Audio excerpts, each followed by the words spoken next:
Well, hello everybody, and welcome to step 3 of the Grow Track. And I want to let you know we are so glad that you are here today because what you are doing is so very important.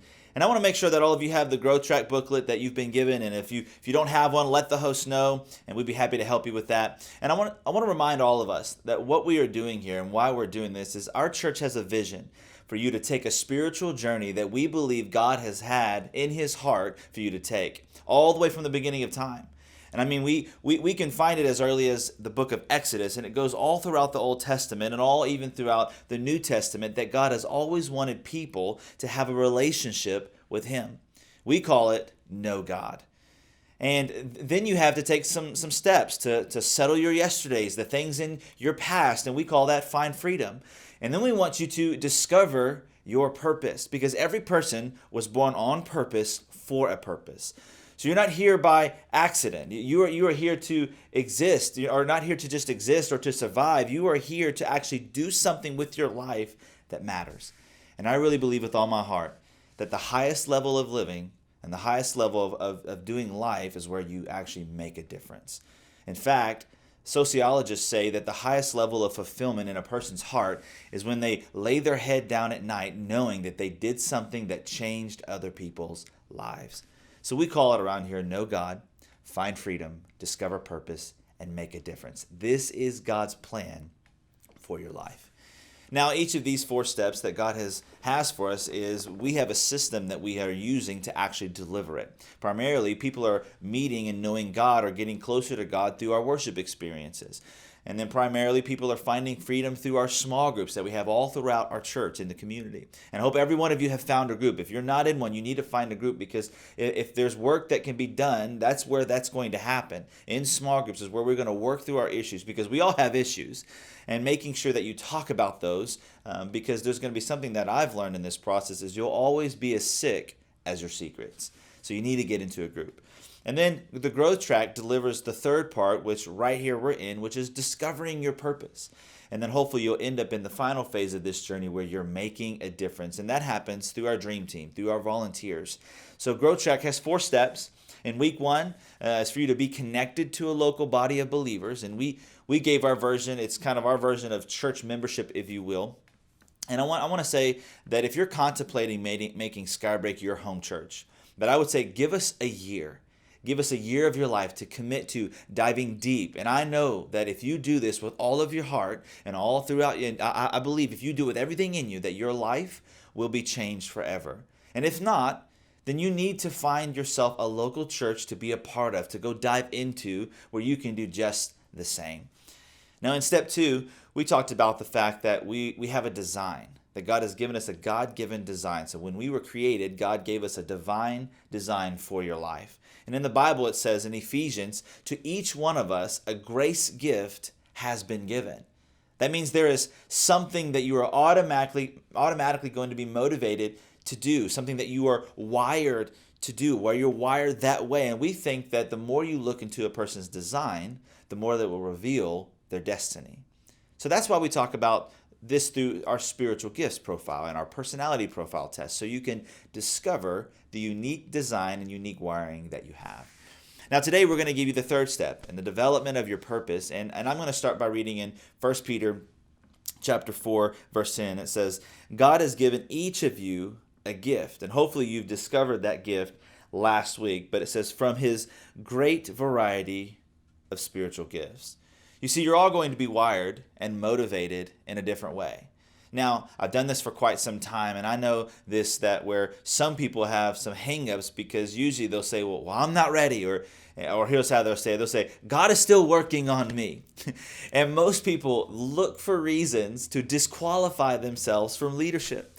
But I'm convinced that many have the wrong definition of leadership. So I want to dismantle that myth right away. Leadership is influence. Nothing more, nothing less.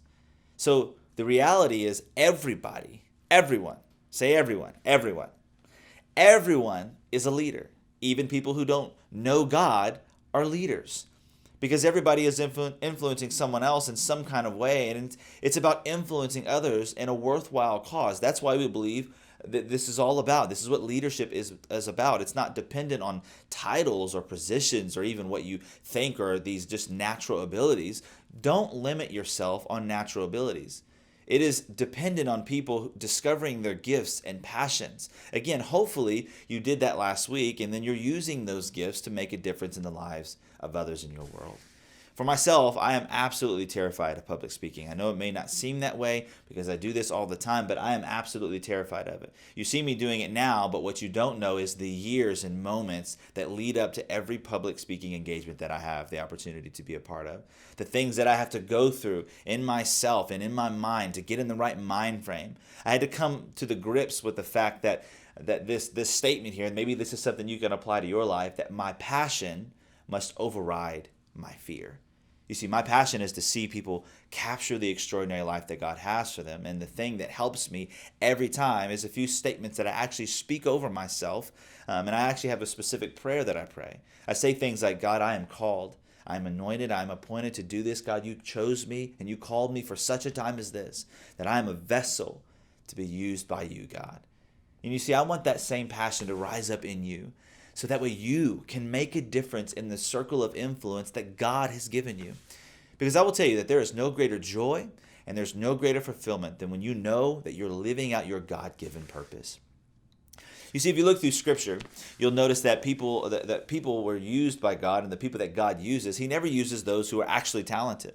He never uses the ones who had it all together, and He certainly never used the ones who were perfect people.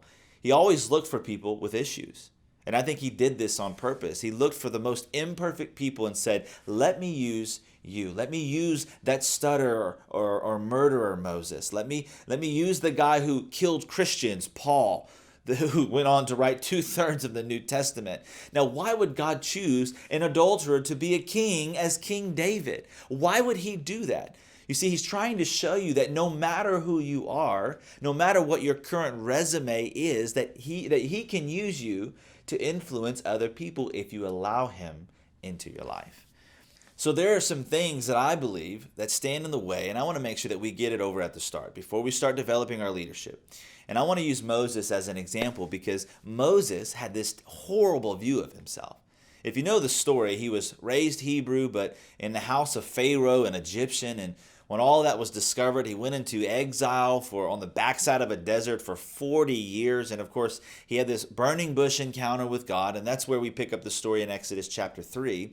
And this bush is burning, and God's saying to Moses, hey, I've got plans. I'm going to use you to be a leader. And you're going to bring all the Israelites out of Egypt. And Moses said to God, who am I? I think you picked the wrong guy, and then that I should be the one to go to Pharaoh to bring the Israelites out of Egypt. And God said, and this is a very key phrase, He says, I'll be with you. So don't measure yourself by how you see you. Measure yourself by how actually God sees you.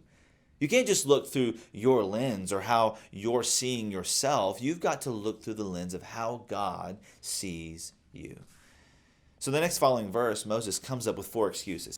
This is what he said. He said, who am I? And that's because he had insecurities. So I want you to write that down. Who am I? You see, we all have insecurities. You can't live with your insecurities, though.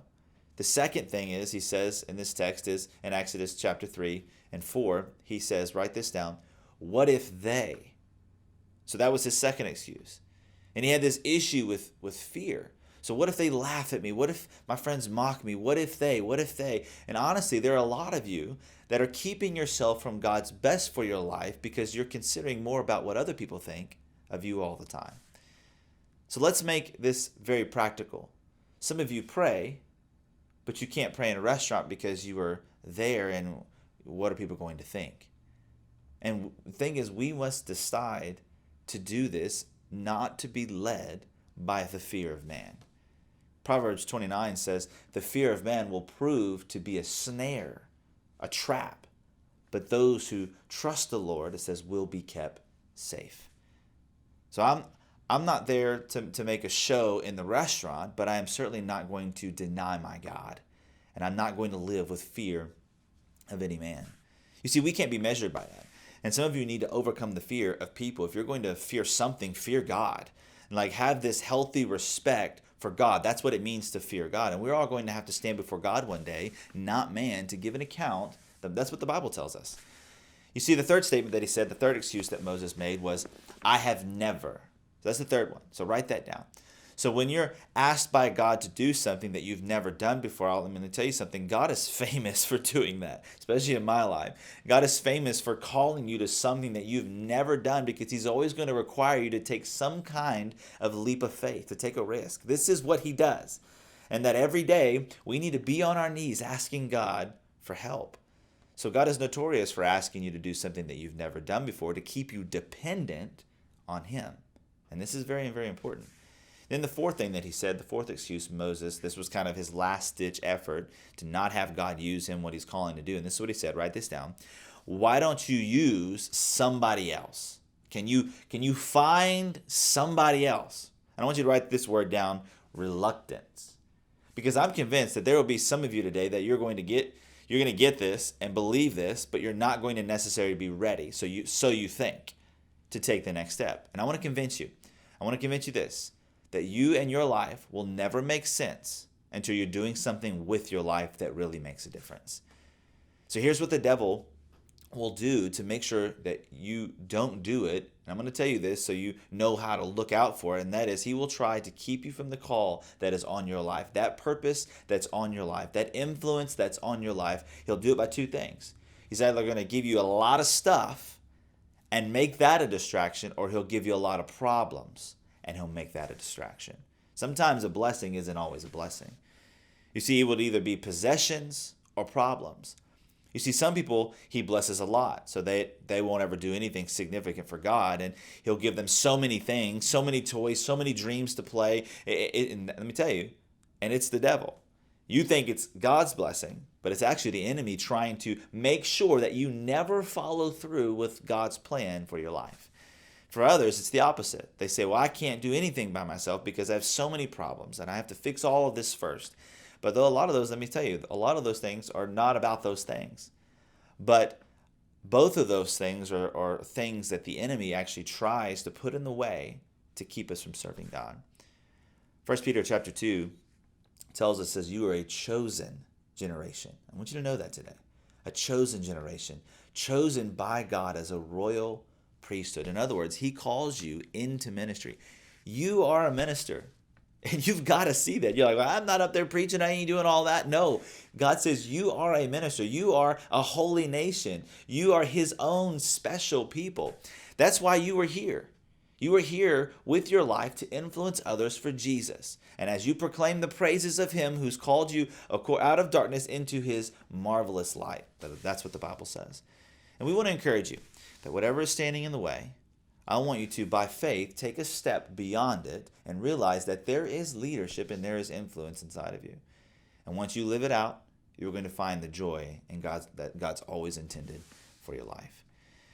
Now, I want to give you what a leader looks like, because it's not about titles and it's not about positions or abilities. We believe that here as a church and all of our staff. We don't strive for titles at all. And I know that there are some things that you may get involved in. For example, if you want to be on the worship team and play a guitar, then you're going to have to know how to play a guitar.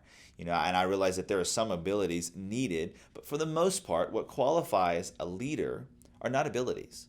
What qualifies a leader are qualities. An amazing leadership verse in the Bible is out of the story of Daniel. Daniel and all the Hebrews were brought into exile into Babylon, which is this modern day Iraq, part of the geography world right now. And they were brought into what is called Babylon. And Daniel had these qualities. Honestly, these were because he was wealthy, he had an education. The Babylonian king actually brought him into the palace to serve there, and that's why. Now, he's serving this guy, a king named Darius, and it says that it pleased Darius to appoint 120 satraps. Now, that just means leaders, like mayors and people to serve. And it says throughout the kingdom, there's 3 administrators over all the other leaders, and one of those was Daniel. So here's this Hebrew, non-Babylonian person that was an incredible in leadership. And that's what Darius said. He said, I'll put you in charge of all these people. Now, I want you to watch this. It says the satraps were made accountable to these 3 guys, and one of them was Daniel, so that the king wouldn't suffer loss. So the kingdom would grow and be successful, basically. In verse 3, it says, now Daniel says that he distinguished himself. Now let me stop right there and say this. He wasn't distinguishing. He didn't have natural distinguishing abilities. He decided to distinguish himself. And I want to say to all of you here today that are with me and those that are watching, that you have the ability, by the grace of God, to distinguish yourself. You can do some things that make yourself stand out among a crowd. And Daniel didn't distinguish himself among the administrators by his abilities. No, but by his exceptional qualities. You see, some translations use the words as excellent spirit. He just had a different spirit about him. And I want you to watch what happened, what the king said. He says, if you're going to be that way, then Daniel, he said, I'll just give you the whole thing then. If that's how you're going to be, then I'm going to let you be the leader and lead at a level that is even beyond the plans that I had for you. You see, you need to embrace having an excellent spirit. We call these staff values, and I believe that these are now in the Grow Track because if you become a member of our Dream Team and volunteering, you are a member of the staff. You become a member of our team, and you need to embrace these qualities as well. And these qualities are not what qualify you. So let me give you to them. Let me give them to you. And every one of you, every one of these, every one of them are huge. Every single one of them that you can actually do. The first one is that we are to love God. I want you to write that down. First one is love God. That's what we do. We love God. In other words, we realize that ministry is an overflow of my love relationship with God. The number one gift that the staff and Dream Team give me is not what they do. It's not that you minister kids and Skybreak kids, or you park a car, or you play a guitar, or you run a camera. The number one gift that you can give the church is your service. And your service is the fact that you love God and your love for God. And let me tell you why. Because it spills over. It's contagious. People want it. People's lives are not changed because you handed them a bulletin right away when they came in. People's lives are changed because they encountered someone who's just madly in love with God, and it made them want to love God too. And that's why the highest, biggest priority of our leadership is that I spend time with God. I've been with God, and now I've done it at a level where it is overflowing in my life and in other people's lives. And I want to show you an awesome verse, and it's also in Acts chapter 4. Jesus has just been resurrected, and now the church is being the church. And it says in Acts 4:13, it says, when they saw the courage of Peter and John, they realized that they were unschooled, that they were ordinary men. By the way, the Greek word for that is idiots, just so you know. It's where we get the English word idiots. It's called idiotes. It means idiots. They were just fishermen with no education. So the crowds saying, my God, look at what these men are doing. They're a bunch of idiots. They're just some fishermen. This is what they were saying. They don't know anything. And they were astonished. Why? It's because they had been with Jesus and it was overflowing. And what I'm trying to show you is that what marked those disciples was not their natural abilities. It was the fact that they were so close to Jesus that everybody wanted what they had. So as leaders, next week we're going to be determining, and over the next, in step 4, the team that you might serve on, we're going to do even some of that today. And what you do on this team is extremely important, whatever the function is. But the function isn't the most important thing. Your relationship with God and your love for God is the most important thing. And I need you to bring that love onto your Dream Team function. Now, how do I do that? Well, let me give you 3 things. All these things I want to give you, and I want to give you quality, and I want to give you 3 ways to live this out. The first is this, that I want you to develop your closeness with God. Develop your closeness with God. So let me say it this way. Wherever you are in your current relationship with God, always strive to be closer. That I'm going to spend time in prayer. I'm going to make those daily appointments with God, and I'm going to keep them. The second thing is, write this down, is develop our character. In other words, I'm going to ask the Holy Spirit to point out parts of my life that grieve him. Here's how the psalmist David prayed, and this is what he said. He said, search me, know me, show me a place that offends you, and lead me in the way of everlasting. So I have character flaws, but I need the Holy Spirit to work on those. Now, I'll never achieve perfect holy perfection, but I'm always asking God God's will to work on my life, to work on those characteristic issues and I want to get them out of my life because those things will actually keep me from my fullest potential. And the third thing is this, write this down. Develop your calling. So whatever it is that you do, develop it. I constantly work on my communicating, and I hope you guys can tell that, but I look back over 10 years of my speaking at old sermons and messages that I've done, and I am embarrassed by my speaking back then. I'm like, oh God, why would you have entrusted me, Pastor Danny, with speaking? And I like to think that I'm growing in this, but what you don't know is that I listen to several sermons a week. I'll go back and I watch several sermons, and not just for the content of the sermon, but to say, oh, that was a great way to communicate that or to say that. Oh, I love the way he told that story. You see, I'm studying my craft as well when I do that. I don't care what your craft is on the dream team or what it ends up being, but what people who love God what they do is they ask God to develop the call that's on their life. You see, here's the second value that we embrace as leaders is we love people. So we love God, but we also have to love people. That is what we do. We love people. We know we love God, but we are not just in the God business. We are also in the people business. Now, some of you are people, and like you do this naturally. In fact, probably one of these 4 qualities is going to be really, really easy for you. It's like, all right, move on to the next one. I got that, but I'm going to tell you, there are some of those that this is going to be tough for us, and we're going to have to work on it. And I'll just tell you, this is at the top of the 4 that I have to work on most. You see, I'm laser focused on mission person. That's me. I walk into a room and I see things that need to be done. I'm unaware of it, but I'm aware of it, but I've asked God to actually work on my people skills, because when I walk into a room, I half the time don't see people. I just see what needs to be done. But you see, Jesus said, he called together his disciples and his leadership and his dream team, and he said this, you know that those who are regarded as leaders or rulers of the Gentiles, they lord over them. In other words, they just bark out orders, and their high officials exercise authority over them. So in other words, they are there to just be in charge. I want you to watch what Jesus says in this, because this is huge. He says, not so with you. So this is what they do, but not so with you, disciples and dream team and volunteers. We don't treat people like that. Instead, whoever wants to become great among you must be a servant. We put service over status. So even the Son of Man, he did not come to be served, but to serve. He gave his life. You see, that's what dream teamers do. That's the culture we are trying to put inside of every one of you, is to be a servant to everyone. So I want you to put this in the first blank. Be a servant. I want you to write that in. Be a servant. That we walk into every environment that we are leading and serving on a dream team, whether it's the nursery or the parking lot or on the stage or a small group, whatever it is, and we are there for one reason, and that is to allow the love of God to spill over into people's lives and then find out a way that we need and to serve them. You see, the second thing is we're going to be a team player. Write that down. Team player.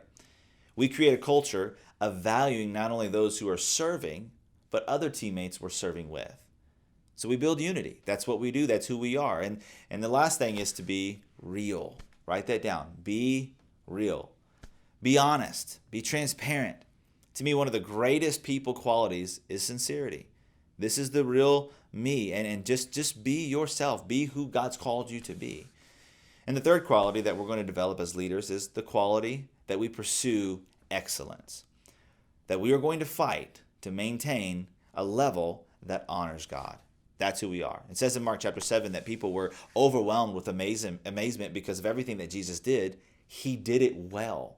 This value of excellence is what we want you to own as well. And let me give you some ways that you can do that. Whatever you do, I want you to do it well. So whatever you put your hands to, do that well. Just do things well. We would rather you do fewer things, but do them very well. Second thing is, do them before you're asked. To me, one of the greatest leadership qualities is the quality of initiative. Just take initiative. More people, let me tell you this, more people have ended up on staff here at Skybreak because they didn't wait to be asked to do it. They just did it. Then they start doing it so much that I can't afford not to have them and for them not to do that. So we hired them on and because we wouldn't want them doing anything else. And it is an important value. It's what excellence people do. They do it before they're asked. Sometimes when you take steps of initiative that you didn't plan on, God will actually elevate you and promote you to the places you would have never dreamed of that you would be. And I'm not waiting for people to tell me what to do. If I see a piece of paper or a piece of trash in the parking lot, I'm not going to wait for the maintenance guy to pick it up. No, I'm going to pick it up because I'm going to live a life that's excellence. I'm not going to wait for people or someone to tell me what to do. And the last one is do more than that's expected of you. You see, Jesus calls this going the second mile or the extra mile in Scripture. You see, if someone, he said it this way, if someone asks for your coat, also give them your cloak. So always do more than expected. Jesus taught us this. It is a value that we as leaders must embrace. So how do you influence? It's not because you're all that in a bag of chips. No, it's that I've been with Jesus. I love people, and if I'm going to put it in, if you're going to put it, and if I'm going to put my hand to it, I'm going to do it with excellence. And here's the last one. This is a big one, and that is that we choose joy. Write that down. We choose joy. And I want you to also write this word down: attitude. Attitude. This is the X factor. I think attitude can get you further than anything else. And here's where attitude matters the most. It is when you don't feel like it, when you don't have a reason for it. How do you have a good attitude? And there's three things. First thing is be enjoyable. Just be enjoyable. Take responsibility for the atmosphere in the room. Be positive. In other words, the answer is always yes. You see, dream teamers, when you're serving people, you face a problem or dilemma, but figure out the solution. I tell our staff, don't bring me a problem without already thinking through a solution for that problem. You see, it creates this can do, whatever it takes. All things are possible because of our God kind of attitude. So that's what I'm asking you to do. The last one is this: be loyal. Be loyal. That I go through hard times with you. And I don't bail on you because I have the right attitude. I chose to be with you. God's called me to be under that leadership. You see, I want to be open and give you a short thought for you because, and then we're going to get into how you're going to get a chance to choose a different ministry opportunities based on your interests and your passions and your abilities and all those things that you love to do. But one thing in your booklet that's so important is called the Leadership Honor Code. And when you read this, it looks like it's hard to live by. And it seems like we are asking a lot, but what we are saying is, as leaders, we're going to strive to not only do what's right in the eyes of God, but also in the eyes of men. This means I'm going to have to make some decisions of how I'm going to live my life, knowing that people are watching you. Whether you believe it or not, people are watching you. That is why we think it is important at this place to agree to this honor code. And agreeing to the honor code doesn't mean you're going to get the honor code right all the time, because if that were the case, I couldn't be a leader here either. I don't get this honor code right all the time, but I'm striving toward it all the time. And I want to live my life in a way that is an example to others, and which is why we ask you, do you agree to this honor code? We aren't asking, have you lived this way and are you living this way? But what we are saying, by the grace of God, is I'm going to strive for this to be my goal. That I'm going to refrain from profanity and smoking and tobacco and gambling and indulging in too much alcohol or wine and dishonest gain, drugs, pornography. And all these things that are on this list, we are saying that as leaders, we are called to a level that people are watching us. So if you're ready, you can go ahead and sign it saying that you're ready to be a part of this honor code and you're going to take this as something that you're striving to do. And also you'll notice that we want you to connect with a dream team leader in an area that you choose. So if you want to be a part of small groups or the worship team or the media team, youth and kids ministry or a guest experience, it is that at that point that they will actually take you on a journey in training and leadership for the area that you chose. And some of them are longer, some of them are shorter. It'll take several months to get on stage if you want to be a part of the worship team, playing an instrument or singing. But you may be next week, you end up serving in other areas like the guest experience with greeting or hosting or ushering people. But that's up to the area of that area to decide. But you will connect to a leader and with a leader, and there'll be a process that goes through from this class to a more personal journey. And you see, you can't always develop in groups. At some point, you're going to have to do a one-on-one, and you're going to do training in person, and that's what that's going to be for. And then step 4 in the growth track is the goal that allows you to serve others with all of your heart. And honestly, here's what we want. That one day, when we stand before God, here's the thing. He's going to ask us 2 questions. The first question is this: what did you do with my son Jesus? And the answer you're going to want to give is something like, I gave him my life. He is my best friend. I loved him. We were in relationship together. And God is going to want to hear some sort of relationship question. And then God's going to invite you into heaven, because only Jesus can get you into heaven. We believe that here very strongly. And then God will want to reward you and reward us for those who got into heaven according to the what's called the judgment seat of Christ. It's the other judgment for those that are in heaven. And this question will be something like this: what did you do with all the ability and talent and time and all that I gave you? What did you do with it? And all of you will want to say something to the fact like, Lord, look, everything that you gave me, I try to make it the most of it to influence others. And Jesus will say, well done, my good and faithful servant. And you see, I want everyone here to live for the well done moment. That you're living for one thing, and that's to walk in front of God one day and hear him say, well done, my good and faithful servant. Here's what I want you to do. I want you to go to the page where the leader declaration is, and we're going to read this declaration very strong and out loud together. So I want you to read this together. Go ahead and go to the declaration page. I'll give you just a second. Again, we're going to read it out loud, read it all together. You can read it along with me, kind of stay in tune with me. It says this: because God has called me to serve my generation, I will value worship over wealth, we over me, character over comfort, service over status, and God's purposes over possessions, positions, popularity, and pleasure. To my Lord and Savior Jesus Christ, I say, however, whenever, wherever, and whatever you ask me to do, my answer in advance is yes. Wherever you lead me and whatever the cost, I'm ready anytime, anywhere. I want to be used by you in such a way that on that final day, I'll hear you say, well done, good and faithful servant. Come on in and let the eternal party begin. Amen. Well, I want to thank you for being a part of this today. This is so important that you jump into this process and continue to stay through this. You've made it through all 3 steps if you've done this in order. If this is your first day, I'm glad you're a part. Well, the host is going to join back in here in just a second, and they're going to give you some final instructions. But I want to say we love you so much. We're so thankful for you being a part of this church. It's going to be so much better with you a part and with you a part of this dream team and what we're doing, what God's called us to do in this community. Well, your host is going to jump back in, and we'll see you soon.